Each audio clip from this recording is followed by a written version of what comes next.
ಸಂಜಯ್ ನಗರದಲ್ಲಿ ಮಾತ್ರ ಮಳೆ ಈ ಪರಿಸ್ಥಿತಿಯನ್ನು ಸೃಷ್ಟಿ ಮಾಡಿಲ್ಲ. ಬೆಂಗಳೂರಿನ ಹಲವು ಕಡೆಗಳಲ್ಲೂ ಕೂಡ ಇದೇ ರೀತಿ ಅವಾಂತರ ಸೃಷ್ಟಿಯಾಗಿದೆ. ನಿಂತಿದ್ದ ಕಾರು ಆಟೋ ಮೇಲೆ ಮರದ ಕೊಂಬೆ ಒಂದು ಬಿದ್ದಿದೆ. ಸಂಜೆ 5:30 ಸುಮಾರಿಗೆ ಪದ್ಮನಾಭನಗರದಲ್ಲಿ ನಡೆದಿರುವಂತಹ ಘಟನೆ ಇದು. ಅದೃಷ್ಟವಶಾತ್ ದೊಡ್ಡ ದುರಂತವೊಂದು ತಪ್ಪಿದೆ. ಕಾರು ಆಟೋ ಸಂಪೂರ್ಣವಾಗಿ ಜಖಮಾಗಿದೆ. ಕಾರು ಆಟೋ ಪಾರ್ಕ್ ಮಾಡಿ ಅಂಗಡಿಗೆ ಹೋದಂತಹ ಸಂದರ್ಭದಲ್ಲಿ ಘಟನೆ ನಡೆದಿರುವಂಥದ್ದು. ಬಿಬಿಎಂಪಿ ಸಿಬ್ಬಂದಿಯಿಂದ ಮರವನ್ನು ತೆರವುಗೊಳಿಸುವಂತಹ ಕಾರ್ಯ ಆಗಿದೆ. ನಿಂತಿದ್ದ ಕಾರು ಆಟೋ ಮೇಲೆ ಮರದ ಕೊಂಬೆ ಬಿದ್ದಿರುವಂತಹದ್ದು.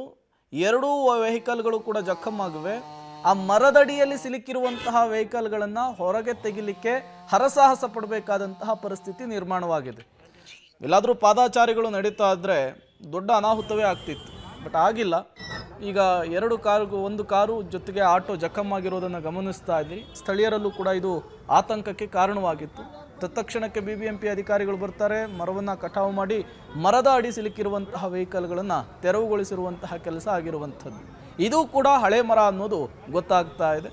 ಬಿಬಿಎಂಪಿಯ ಅಧಿಕಾರಿಗಳ ದಿವ್ಯ ನಿರ್ಲಕ್ಷ್ಯ ಇಲ್ಲಿ ಎದ್ದು ಕಾಣಿಸ್ತಾ ಇದೆ.